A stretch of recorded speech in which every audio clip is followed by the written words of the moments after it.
जय जय श्री चैतन्य जय नित्यानंदा जय अद्वैत चंद्र जय गौर भक्त वृंदा जय जय श्री चैतन्य जय नित्यानंदा जय अद्वैत चंद्र जय गौर भक्त वृंदा जय जय श्री चैतन्य जय नित्यानंदा जय अद्वैत चंद्र जय गौर भक्त वृंदा श्री चैतन्य चरितामृत की जय। श्रील कृष्णदास कविराज गोस्वामी की जय। श्रील प्रभुपाद की जय। जय समवेत गौर भक्त वृंद की जय। जय ओम अज्ञानतिमिरान्धस्य ज्ञानाञ्जनशलाकया चक्षुरुन्मीलितं येन तस्मै श्रीगुरवे नमः। श्रीचैतन्यमनोभीष्टं स्थापितं येन भूतले स्वयं रूपः कदा मह्यं ददाति स्वपदान्तिकम्। वन्देऽहं श्रीगुरो श्रीयुतापदकमलं श्रीगुरून् वैष्णवांश्च श्रीरूपं साग्रजातं सहगण रघुनाथान्वितं तं सजीवं साद्वैतं सावधूतं परिजनसहितं कृष्णचैतन्यदेवं श्रीराधा कृष्णपादान् सहगण ललिता श्रीविशाखान्वितांश्च नमो विष्णुपादाय कृष्णप्रेष्ठाय भूतले श्रीमते भक्तिवेदान्तस्वामिनिति नामिने नमस्ते सारस्वते देवे गौरवाणी प्रचारिणे निर्विशेषा शून्यवादी पाश्चात्य देशतारिणे जय श्री कृष्ण चैतन्य प्रभु नित्यानंद श्री अद्वैता गदाधर श्रीवासादि गौर भक्त वृंद हरे Krishna Krishna Krishna Hare Hare Hare Ram Ram Ram Hare Hare. Hare Krishna, dear devotees, welcome to today's Sri Chaitanya Charitamrita reading. We are reading from Sri Chaitanya Charitamrita, Madhya Leela, Chapter 7. The Lord begins his tour of South India. Yesterday, we started the chapter. So, we just saw the sequence of events. The previous chapter was about the liberation of Sarvabhauma Bhattacharya. But at the beginning of this chapter, we see the sequence of events. So in the month of Magh, Sri Chaitanya Mahaprabhu accepted the sannyas order, January, Sankranti time. Then in February, Falgun, the Vaishnav calendar is like half of one month and half of the other month in English calendar. So when you say Magh, it will be January, February. If you say Falguna means it becomes February, March. Then Chaitra means March, April. Vaishakha means April, May, like that. So in the month of Magh, Mahaprabhu accepted sannyas. Then in the month of Falguna, he reached Jagannath Puri and he began to reside there. And soon after that was Dola Yatra festival, which falls at the time of Gaur Purnima. So Mahaprabhu observed that festival in Jagannath Puri. Right after that, in the month of Chaitra, Mahaprabhu liberated Sarvabhauma Bhattacharya. Then, after that, in the month of Vaishakha, Mahaprabhu decided to go to South India. He left Puri to go on South Indian Yatra, to tour South India. So, what is the highlight of Mahaprabhu's South India Yatra? So we saw in the summary, this will come further. So Mahaprabhu visits Kurma Kshetra or Kurma Sthana. There he delivers one Brahmana called Kurma Brahmana, and also he will meet with one Brahmana or delivers one Brahmana called Vasudev the leper. So this is the highlight of Mahaprabhu's South Indian tour. Then, how it actually started, we saw that after delivering Sarvabhauma Bhattacharya, Mahaprabhu got a desire that he wants to go on tour to South India. So he expressed his desire to his devotees. One day he called all his devotees together and he said that Nijagana ani kohe vinaya kure. With great humility he proposed to them what was on his mind. He first embraced them and holding their hands, he said that you should know that all of you are more dear to me than my very life.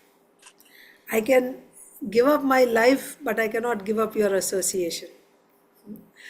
And then Mahaprabhu said, you are all my friends and you have perfectly fulfilled the duties of a friend by bringing me to Jagannath Puri and giving me darshan of Jagannath. He's giving all credit to them that you have brought me here and you have given me darshan of Jagannath. You arranged for my getting darshan of Jagannath. So you have perfectly fulfilled your responsibility as a friend. Now, from all of you, I want to beg one charity. Please give me permission to go to South India. I am begging for all of you. Give me, agya. Agya means you order me. You order me because to go to South India. I want to go to South India. And then Mahaprabhu had to give a reason why South India. So Mahaprabhu is saying, Vishwarupa Uddeshe Avashya Avijabo. I want to go there to get the whereabouts of Vishwarup. So that's his reason, external reason. Actually, okay, that we'll see later. But Mahaprabhu said, he is talking to his devotees and he said that I'm begging one charity from you. Allow me to go to South India. I want to go to South India for the sake of getting whereabouts of Vishwarup. And also there's one more thing. I want to go alone. I'm not going to take anyone with me. And South India, what is the end of South India? Setu Banda or Rameshwaram. So until I go to Rameshwaram, Setu Banda and come back, all of you must remain here in Jagannath Puri. You shouldn't go anywhere until I come back after going to South India, and until I come back you should just remain here in Jagannath Puri. So he covered all sides. Mahaprabhu, being the Supreme Lord, was aware of the, of Vishwarup's giving up, winding up his pastimes on this earth and going back to Godhead. Mahaprabhu was aware of it. Still, he's saying the reason for my going is to find out about Vishwarup. Then why he said that if he knew already that Vishwarup is not here, he left? Why he is giving that excuse, that reason that I want to go and find out about Vishwarup? Because his purpose was to go to South India. And so he gave this as an excuse. It was a trick that he used to say that I'm going for the sake of Vishwarup. Actually, the purpose was he wanted to deliver all the people of South India. For that sake only, he wanted to go to South India. Now, after hearing this, what all did Mahaprabhu say? He said that, first of all, I cannot live without you and all that very sweetly. Then Mahaprabhu said, I want to go alone. I won't take anyone with me. Why I am going? They may question, why you have to go to South India? I'm going to find out about Vishwarup. But I will go alone. Nobody should come with me. And also, like previously, when Mahaprabhu went to Jagannath Puri, he said, I won't go with you. You go ahead of me or you go behind me, but I won't go with you. Then what happened?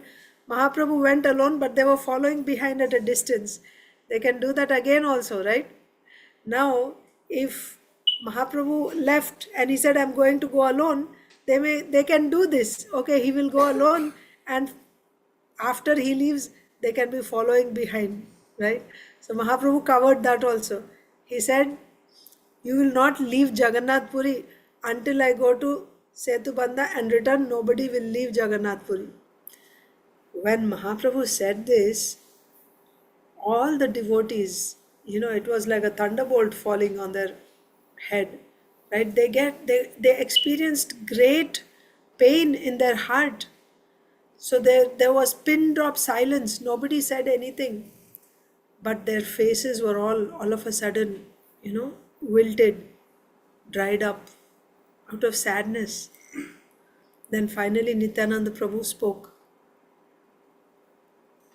How can this be? You'll go alone. How will we, without taking anyone with you? You know, who can tolerate this? Who can tolerate your going alone without taking anyone with you? How is this possible? Aiche kaiche hoy. How can this happen? You must take at least 2 people with you, assistants. Why? So that you don't fall into the hands of dacoits and plunderers when you travel. You should have at least 2 servants, 2 people traveling with you. And who those 2 people will be, you can choose. Jare koho sei dui chaluk tomar sange. So whoever you want, you can select any 2 people, they can go with you. But let me tell you, I know all the holy places of South India. I have traveled before. So I know all the places of pilgrimage in South India very well. I'll go with you. If you order me, I will go with you. Nityananda Prabhu said. Now Chaitanya Mahaprabhu said, I am like a puppet, you are like a puppeteer, making me dance. I dance in whichever way you make me dance. When I took sannyas, I set out to go to Vrindavan and you brought me to Advaita Acharya's house. This is how you are the puppeteer, right? You make me dance the way you want me to dance. I was going to go to Vrindavan and you tricked me and brought me to Advaita Acharya's house. Then on the way to Jagannath Puri, my only companion was my sannyas danda. My only asset was my sannyas danda. You broke that danda. All of you devotees, so this is just about Nityananda Prabhu, but all of you, your intense affection for me, love for me, spoils all my activities, disturbs my activities. For example, Jagadananda Pandit wants to give me a lot of sense gratification. And out of fear of him, I have to do whatever he's asking me to do. He wants to make me enjoy material things. So out of fear, I have to accept whatever he tells me to do. By chance, if I don't follow what he tells me to do, if I do something other than what he told me to do, he'll become so angry with me, he won't speak to me for 3 days. Now Mukunda doesn't get angry, he doesn't say anything. But when he sees that I am observing my vows of sannyas, such as taking cold baths 3 times a day in the winter season, or sleeping on the floor directly, seeing such tapasya of a sannyasi, He doesn't say anything, but he feels so much pain in his heart. Now, when I see his pain, I get double pain than him. I suffer more than he suffers. Of course, Mukunda doesn't say anything, but still, I know that he's very unhappy. So, by seeing him unhappy, I become twice as unhappy. Now, coming to Damodar Pandit. He's a brahmachari and I'm a sannyasi. Brahmachari is supposed to be the assistant of sannyasi, but he's always holding a stick like a teacher to correct me, as if he's my teacher. He thinks that I don't know how to behave, I'm a neophyte,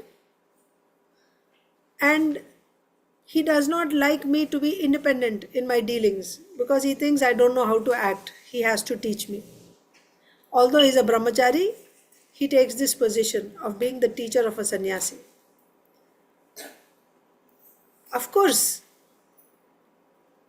because all of you devotees, here specifically we can also take about Damodar Pandit. You don't have to follow the social etiquette or the dharma which is followed in society. Why? Because you already are so advanced in bhakti, you have so much mercy of the Lord. It doesn't matter if you did, even if you didn't follow the social etiquette or dharma of this world, no problem for you. That means Damodar Pandit can act like a teacher of sannyasi, which is actually not according to etiquette. But even if he didn't follow that, there's no problem for him. But I am not as advanced as you. I have to follow this social etiquette.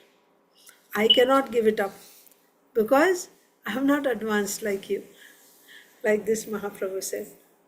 So what happened after that, we will see now.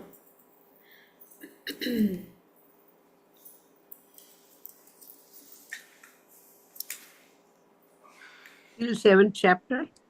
7 Mataji. Second Madhya Leela, 7th chapter. We are doing text 28 today.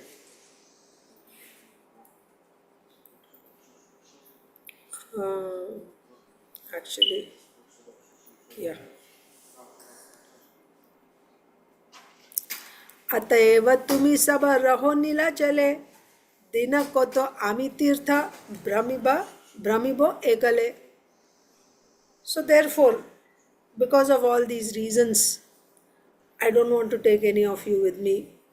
All of you stay here in Neelachal. Ataeva, therefore, tumi saba raho Neelachale. All of you stay here in Neelachal. Dina koto ami tirtha brahmibo ekale. I will perform this pilgrimage. I will travel alone. Dina koto, how many days? For some days. Okay? For some days. Koto meaning some days. For some days, I will travel in this way alone. You should all therefore remain here in Neelachal for some days while I tour the sacred places of pilgrimage alone. Iha sabara vasha prabhu hoye je je gune dosha ropa chhale kare guna aswadane. So now, when we heard all these things from Caitanya Mahaprabhu about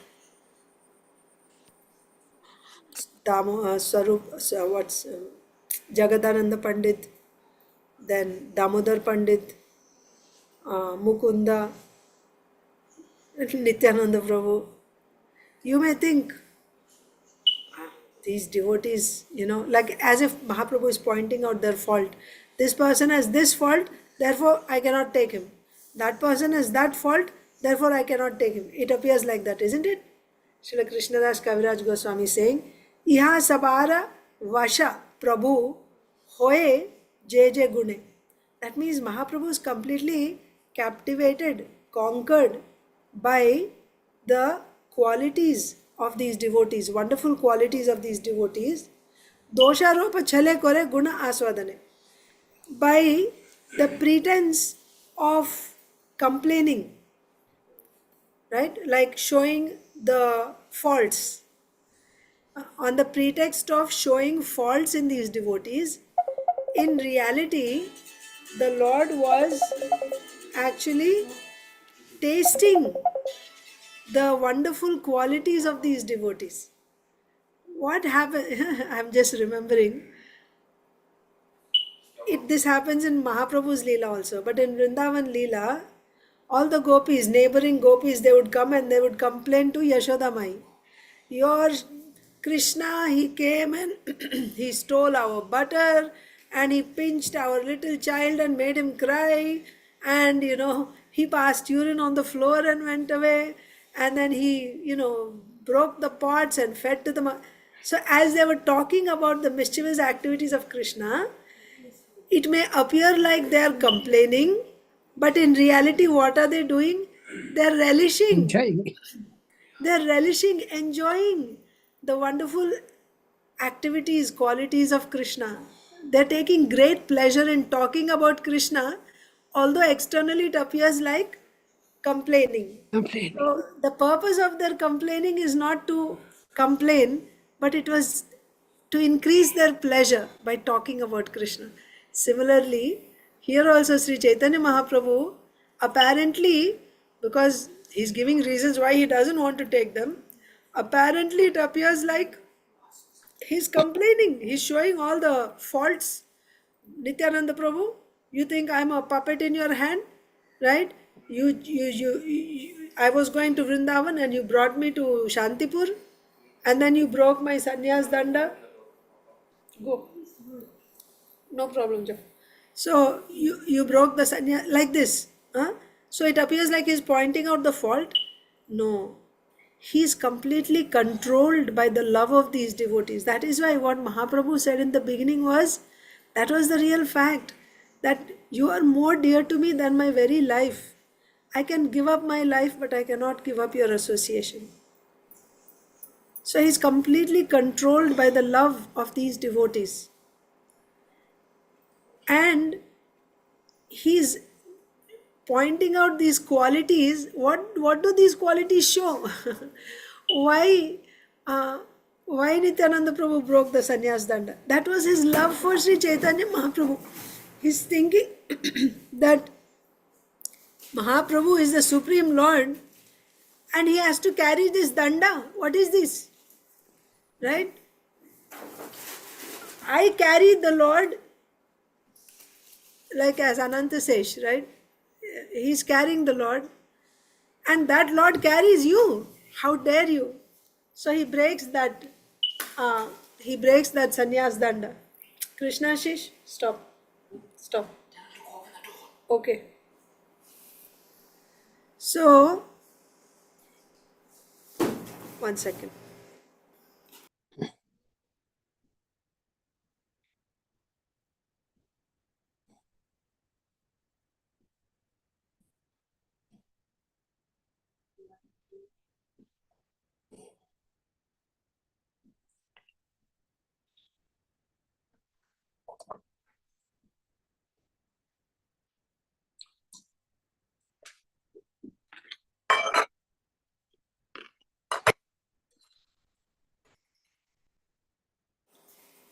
So Mahaprabhu is actually, he is not really pointing out the faults, but he is glorifying.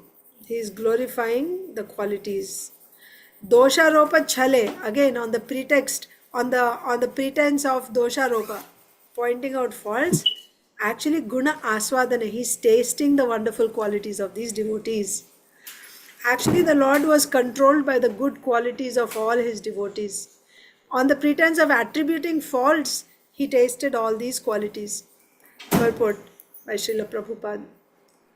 All the accusations made by Sri Chaitanya Mahaprabhu against his beloved devotees actually showed his great appreciation of their intense love for him.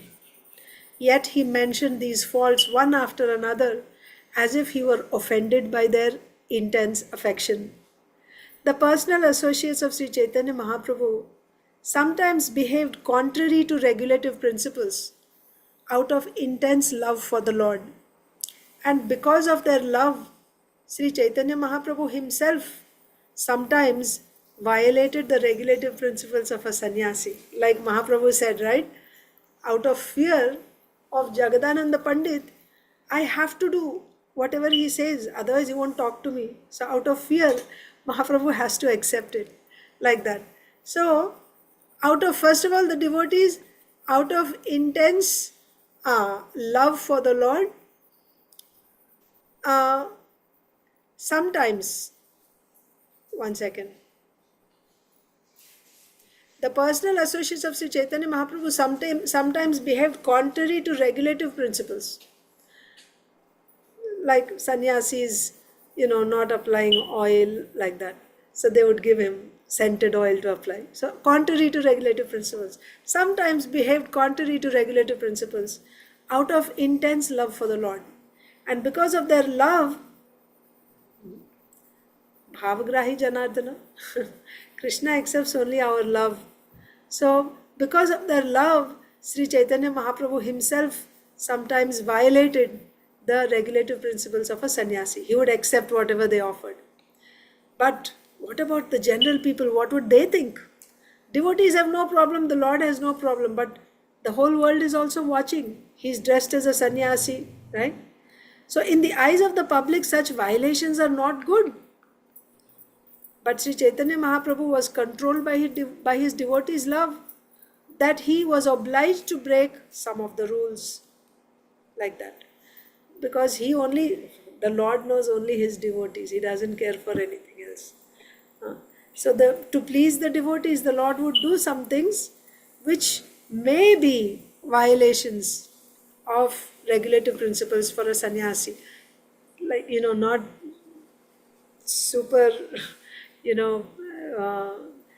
as I said, simple things like they would give him a bed to sleep on. Bed means a mattress on the floor. Mahaprabhu wouldn't take it, but then, the devotee would become so affected by that. So then to please the devotee, the Lord would actually accept it. That's the thing. So, in the eyes of the public, such violations are not good. But Sri Chaitanya Mahaprabhu was so controlled by his devotees' love that he was obliged to break some of the rules.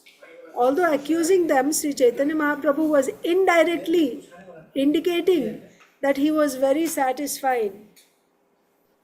By this complaint, what was Mahaprabhu saying? He was indirectly indicating that he was very satisfied with their behavior in pure love of Godhead.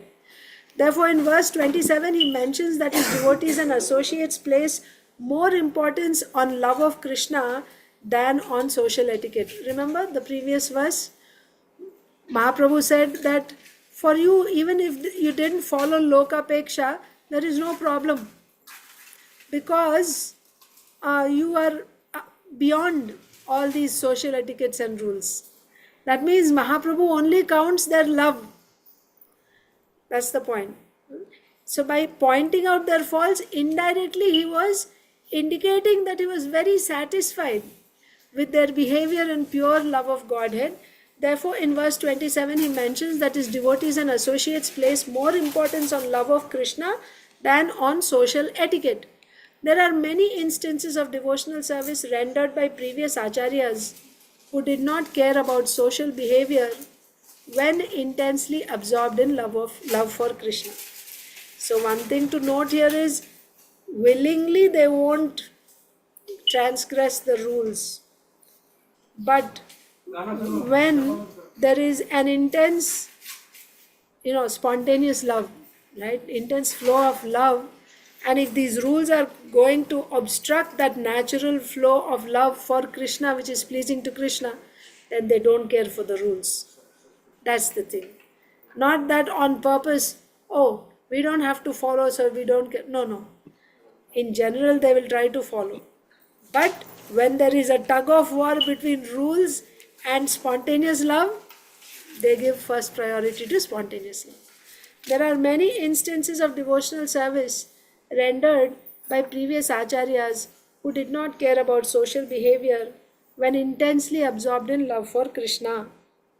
Unfortunately, as long as we are within this material world, We must observe social customs to avoid criticism by the general populace. This is Sri Chaitanya Mahaprabhu's desire. So, we don't have a license because we are devotees, so we don't have to follow social etiquette. It's not like that. That is specifically for those devotees. Actually, they don't need to. Those who are pure, unalloyed devotees of the Lord, they don't need to follow, but still they follow. Why? So that they don't cause disturbance in society. In order to set proper example, they still follow, although they don't need to follow.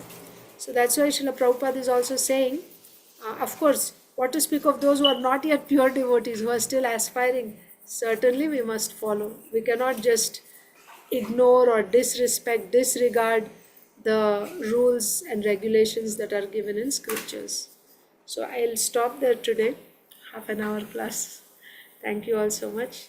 Sri Chaitanya Charitamrita ki jai. Jai. Shri Prabhupada ki jai. Jai. With Gaur Bhakta Vrinda ki jai.